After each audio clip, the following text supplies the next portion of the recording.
David texted me yesterday asking about the sermon title and what songs, would go with it and that sort of thing. I should have just responded, David, just pick all the songs that are going to make me cry. Just the whole morning I've been in vapor lock, and let's see if we can get through our sermon. Hebrews chapter 11 was read just a moment ago. I'd like to return your attention there, please.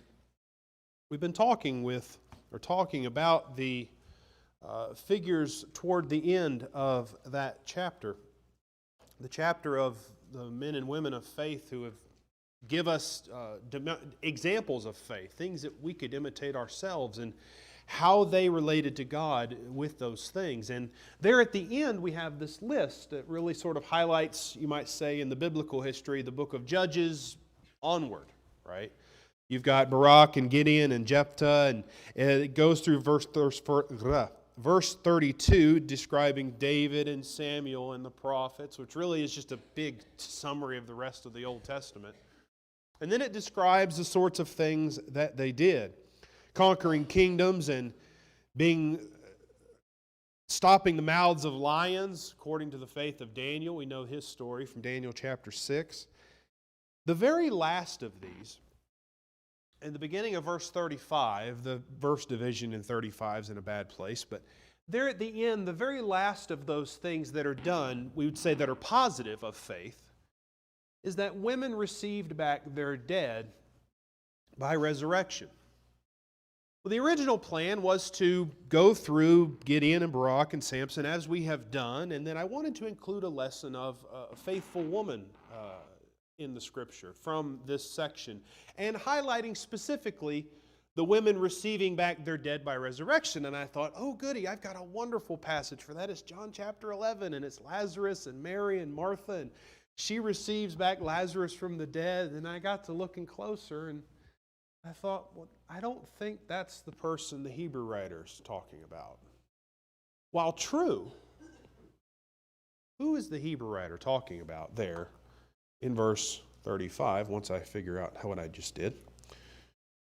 What did I do? There we go. Who's the Hebrew writer talking about? Because as we follow the pattern he's been going through the figures of the Old Testament. Beginning with the creation itself, and through Adam, and through Joseph, and through Moses, and now here at the end through David and Samuel and the prophets. Who is the Hebrew writer talking about? The women who received back their dead by resurrection. As we conclude our series on real faith, I'd like to highlight the two accounts that I think this phrase points to. The first is found in your Bible in 1 Kings chapter 17. I want to read with you both accounts and kind of get them out into the open or into our mind, and then think about some perspectives from those things. In 1 Kings 17, we're introduced to a woman we know simply as the widow of Zarephath. She's from the city of Zarephath. Elijah, and if I mix up the names Elijah and Elisha today, I'm going to apologize in advance because it's easy to do. In 1 Kings 17, we're introduced to Elijah the Tishbite there in verse 1, and the first real account we have of him is his interaction with this woman from Zarephath. In the story just prior to this, she meets a woman and her son who are essentially starving to death. And by way of a miracle, they are provided for. It's the second story I want you to notice. 1 Kings chapter 17, this is verse 17. It says, after this, or after the thing where Elijah miraculously provides food, it says, after this, the son of the woman, the mistress of the house, became ill. And his illness was so severe that there was no breath left in him. And she said to Elijah, what have you against me, O man of God? You have come to bring my sin to remembrance and to cause the death of my son. And he said to her, give me your son. And he took him from her arms and carried him up into the upper chamber where he lodged and laid him on his own bed. And he cried to the Lord, O Lord my God, have you brought calamity even upon the widow with whom I sojourn by killing her son? Then he stretched himself upon the child 3 times and cried to the Lord, O Lord my God, let this child's life come into him again. And the Lord listened to the voice of Elijah, and the life of the child came into him again, and he revived. And Elijah took the child and brought him down from the upper chamber into the house and delivered him to his mother. And Elijah said, "See, your son lives." And the woman said to Elijah, "Now I know that you are a man of God, and that the word of the Lord in your mouth is truth." Most certainly the Hebrew writer is pointing to this story, but not only to this one. In the book of 2 Kings, Elijah's successor, Elisha, also meets a woman. And this woman, interestingly, did not have the child already. He meets this woman, a woman we know simply as the Shunammite woman. She is from the city of Shunem, and he refers to her several times in 2 Kings as the Shunammite woman. The Shunammite woman is without child. When they first meet, the Shunammite woman, after meeting him, prepares him a room. You might remember that story. Well, in sort of repayment or in thankfulness, Elisha asks, well, what do you suppose she should want? And Gehazi, his servant, says, well, she doesn't have any children. And so, by miraculous intervention, the Shunammite woman is told she would have a child. Well, the child is still quite young when we pick up in 2 Kings chapter 4, beginning there in verse 18. Follow along with me there if you would. 2 Kings 4 and verse 18. When the child had grown, he went out one day to his father among the reapers. And he said to his father, "Oh, my head, my head!" The father said to his servant, "Carry him to his mother." And when he had lifted him and brought him to his mother, the child sat on her lap until noon, and then he died. And she went up and laid him on the bed of the man of God, and shut the door behind him, and went out. Then she called to her husband and said, "Send me one of the servants and one of the donkeys, that I may quickly go to the man of God and come back again." And he said, "Why will you go to him today? It's neither new moon or Sabbath." She said, "All is well." Then she saddled the donkey, and she said to her servant, "Urge the animal on. Do not slacken the pace for me, lest I tell you." So she set out and came to the man of God at Mount Carmel. When the man of God saw her coming, he said to Gehazi, his servant, "Look, there's the Shunammite. Run at once to meet her and say to her, 'Is all well with you? Is all well with your husband? Is all well with the child?' And she answered, 'All is well.' Then she came to the mountain to the man of God, when she came to the mountain to the man of God, she caught hold of his feet. And Gehazi came to push her away, but the man of God said, 'Leave her alone, for she's in bitter distress, and the Lord has hidden it from me and has not told me.' Then she said, 'Did I ask my Lord for a son? Did I not say, do not deceive me?' He said to Gehazi, 'Tie up your garment and take my staff in your hand and go. If you meet anyone, do not greet him. And if anyone greets you, do not reply. Lay my staff on the face of the child.' Then the mother of the child said, 'As the Lord lives and as you yourself live, I will not leave you.' So he arose and followed her. Gehazi went on ahead and laid the staff on the face of the child, but there was no sound or sign of life. Therefore he returned to meet him and told him, 'The child has not awakened.' When Elisha came into the house, he saw the child lying dead on his bed. So he went in and shut the door behind the two of them and prayed to the Lord. Then he went up and lay on the child, putting his mouth on his mouth, eyes on his eyes, and hands on his hands. And as he stretched himself upon him, the flesh of the child became warm. Then he got up again and walked once back and forth in the house, and went up and stretched himself upon him. The child sneezed 7 times, and the child opened his eyes. Then he summoned Gehazi and said, 'Call the Shunammite.' So he called her. And when she came to him, he said, 'Pick up your son.' She came and fell at his feet, bowing to the ground. Then she picked up her son and went out.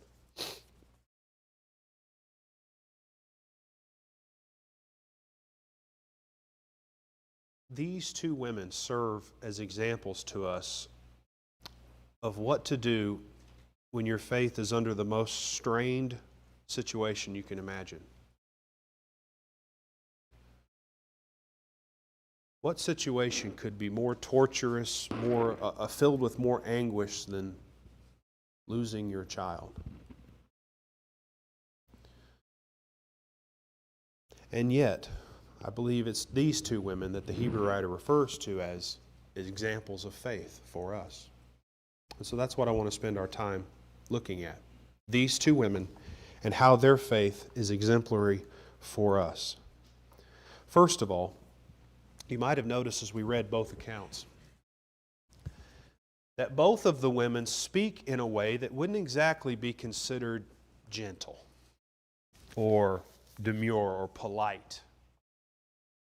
Neither one of them seem to really have time for pleasantries. Hi, Elisha, how you doing? How's the weather? How's Gehazi? There's none of that. There's not even a hello, or there's not even anything. When the widow of Zarephath sees Samuel, when the widow of Zarephath sees Elijah, what does she say? What have you against me, O man of God? That's an accusation. Like, what did I do to you? But that doesn't compare to the second one. You have come to bring my sin to remembrance and to cause the death of my son. In essence, you killed my son because I was sinful. That's why you're here, Elijah.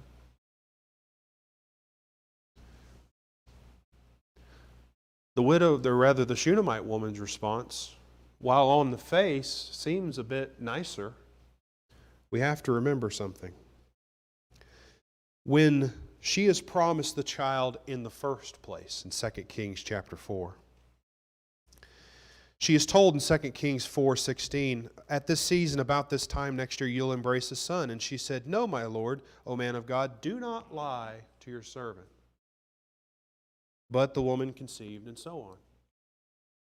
So then a few years down the road, the child is a young child. The child goes out with the reapers and then has a problem with his head and comes back home and literally dies in his mother's arms. And the Shunammite woman comes to Elisha and says, didn't I tell you don't lie to me? Didn't I tell you don't promise me this? Didn't I tell you don't fool me? They're in a place mentally and emotionally where gentler, measured words don't work. The death of their children has taken whatever filter they had and thrown it far away. And they're speaking from the raw emotion of the moment. One woman just getting off the animal arriving from her dead son, the other with their dead son. Now, unless we knew the context of what's being said, we might look at just these two statements on their face and think, well, this seems awfully disrespectful to talk to Elijah this way or talk to Elisha this way. They represent God. They're God's prophets, representatives here on earth. Where do they get the idea they can talk to them or to him like that?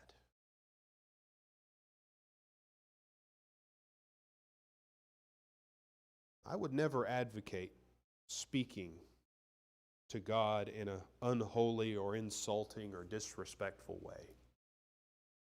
However, there are moments when the faithful have to talk to their Lord frankly, honestly, bluntly even.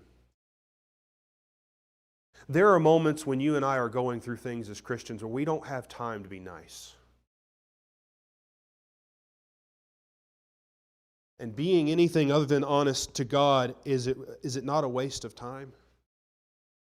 Who are we trying to hide our feelings from when we don't speak from the heart? Especially when we're in these sorts of moments. Moments where we've lost a child or a parent. Moments where we don't know where our next dollar's coming from. Moments where we're just struggling, we have nothing to say. And we think, well, I can't talk to God that way. What sort of harm are we doing to ourselves when we don't speak to God the way that we feel? The way these two women spoke to Elijah and Elisha. Did you notice that in neither of these two stories, when we read them, the woman was told to hit the road because she didn't need to talk to him like that? In neither case does Elijah nor Elisha say, "Now, hold on now. You've crossed the line."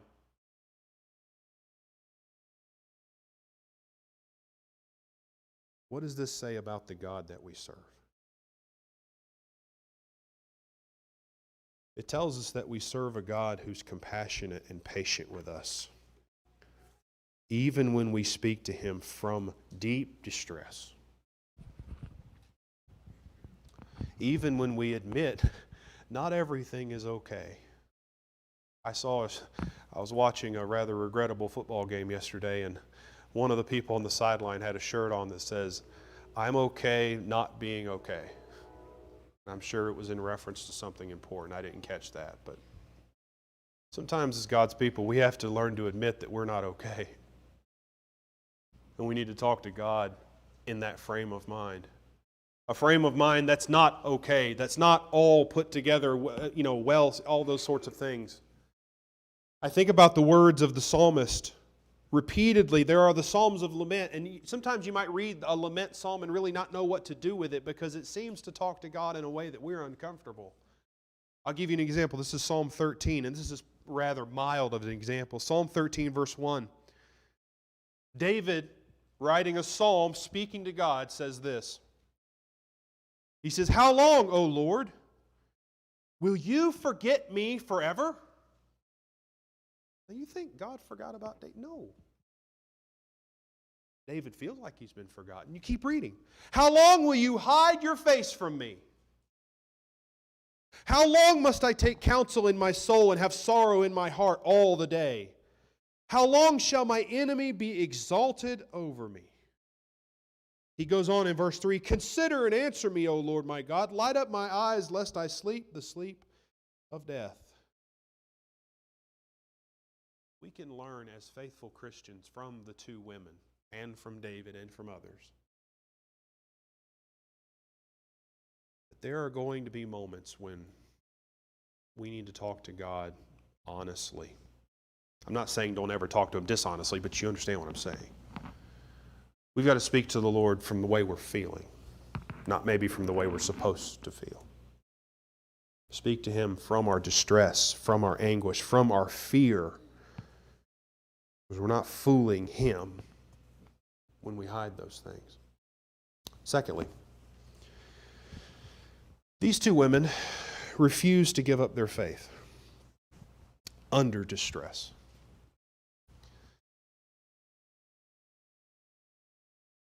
When the widow of Zarephath, she's called a widow for a reason because she's a widow, loses who we would assume is her only son, she has nothing left. She has no one left. It's just her and her son. We're not told exactly how old her son is. I would assume younger, but I don't have any evidence for that. But she's just been delivered by God and His representative Elijah from starving to death by miraculous intervention. And then her son dies. That has every indication that you've been forsaken by God, doesn't it? At least on its face. Many would look at this woman and say, well, you have every reason to give up on God. What kind of God would take away your son after saving both of you? The Shunammite woman may be even more powerfully an example. She was actually given her son by miraculous intervention. She didn't have a child, she was given one by God, and then God took her child. How could you follow a God like that? Both women had ample opportunity to turn their back and try something else. And yet, in 1 Kings 17, when Elijah tells her, the widow of Zarephath, give me your son, she does. The very man she just said took her son away because of her sinfulness. Elijah says, give me your son. She does. The Shunammite woman rides some distance on an animal. She refuses to talk to anybody except Elisha. Every time either the husband or Gehazi or someone tried to intervene and try to, figure out what's wrong, she had no time for anybody else but Elisha. It was only Elisha to whom she would turn, and we're going to turn to that and look at it in just a second. Both women had the opportunity, and some would say the right, to forsake God. And yet both of them, going through the darkest nightmare any parent can imagine, refused to give up on God. Our God does not withhold all distresses from us. I shudder to think about all of the things God has kept from us. All of the various distresses that He has shielded us from, built His hedge around us and protected us from, but not all of them are that way. God does not withhold every form of distress from my life, nor from the lives of other people. What He is looking for are those people who are going to cling to Him during those times of distress. It's easy to be a faithful Christian when everything's going great, and none of the kids are sick, and the bank account's healthy, and the health's looking great, and my job's secure. It's real easy to come in and praise God when that's going on. And offer prayers, and maybe even give out of our abundance that we have.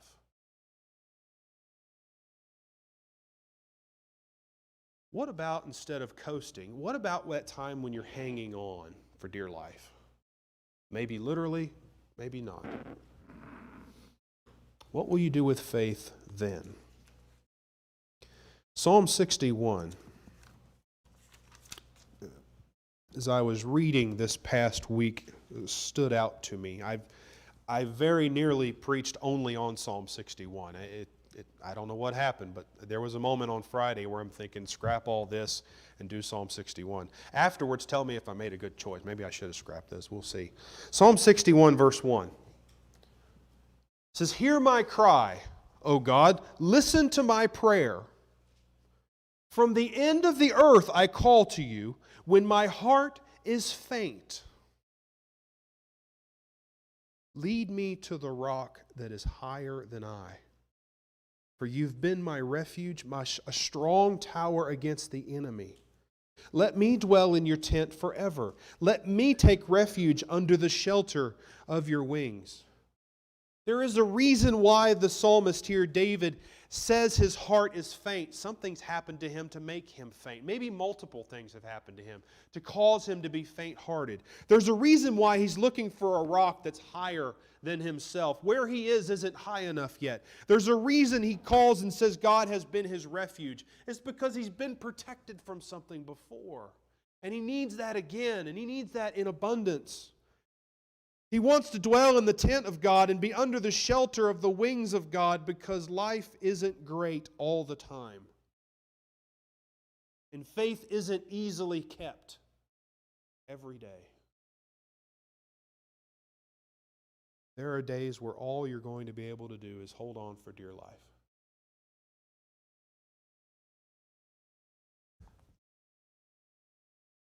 God sometimes uses our distresses as means to call us to Himself. But where are we going to turn when it happens? This is easy to miss because these two women have a relationship with God. The faith of these two women is evidenced by their attitude towards God. But there's also an element of trust in His representative, I believe. Sure, the women have faith in God, but they also have a relationship with either Elijah or Elisha, depending on which one you're talking about. There needed to be trust not just in the Lord, but in the servant of the Lord. It's to Elijah that the woman comes and says, "What have you against me?" And when Elijah asks her for the body of the child, she complies. Her faith isn't just generally in God, it's also in His representative. The widow of Zarephath is not in a good mood, but she knew at the moment the child died where she had to go. It's interesting, when you read 2 Kings 4, she lays the body of her son on the bed of the man of God. She saddles the animal and heads to the mountain of the man of God. And then she approaches the man of God here in 2 Kings 4 and verse 28. I love this attitude. She caught him by the feet. Now, how do you catch a hold of someone's feet? You've got to be on the ground in front of him, typically, in a kneeling or even lying down posture. This is the same posture that many took with Jesus. When on a couple of occasions his feet are anointed or washed by tears by faithful women. When distress strikes, the faithful have to turn to the man of God. The Shunammite woman's story, I think, is incredible because she didn't have time for anybody except Elisha. Everybody but Elisha got the same treatment. All is well, or basically, leave me alone. Until she got to the one man who could do something about her situation. You and I have a man of God who's greater than both of these. The name Elijah means, the L in the beginning of the name is Elohim or God. The Yah at the end of the name is from Yahweh. The name Elijah literally means Yahweh is my God, or the God Yahweh is my Elohim. He is my God. Elisha, El meaning God again, but Shah meaning salvation. Elisha means God of my salvation. Jesus means both of those things. You might remember in Matthew chapter 1 and verse 21, Joseph was told concerning his fiancée Mary, she will bear a son, and you shall call his name Jesus, for he will save his people from their sins. The name Jesus or Yeshua means Yahweh is my salvation. The name Jesus is literally both Elijah and Elisha in a sense or another. He is both of these and more. He is our man of God. He's the only one we can turn to in seasons of plenty and when we're not doing super well. When we realize we have sin that is unforgiven. When we've lost someone. When our health is terrible and I'm losing myself. He's the one we have to go and fall at the feet of. We sing songs to this effect. There's not a friend like the lowly Jesus. No one could heal all our soul's diseases. No, not one. Jesus knows all about our troubles. If that's true, are we willing to go to Him? Would we be as willing to trust Jesus as the widow was willing to trust Elijah, even with her child? Would we be as willing as the Shunammite woman to saddle our animal or crank up the car and go and do whatever we need to do to be in contact with the man of God? 1 Timothy, the 2nd chapter, and verse 5 starts, "For there is one God, and there's one mediator between God and man, the man Jesus, or the man Christ Jesus, who gave himself as a ransom for all, which is the testimony given at the proper time."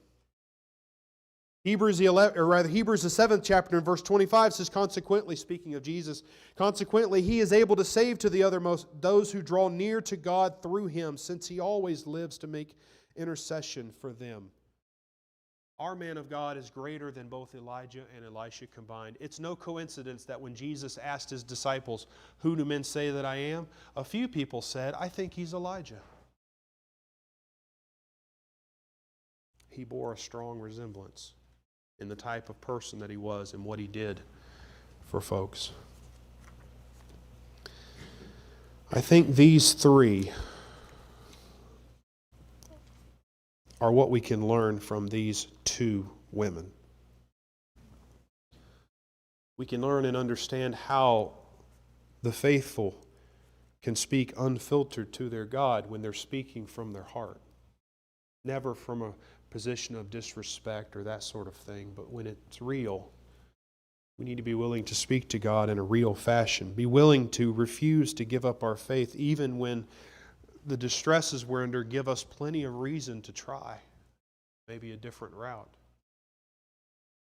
But most of all, the two faithful women of 1st and 2nd Kings turned to the man of God for help. With all that in mind, I'd like you to look at John chapter 11.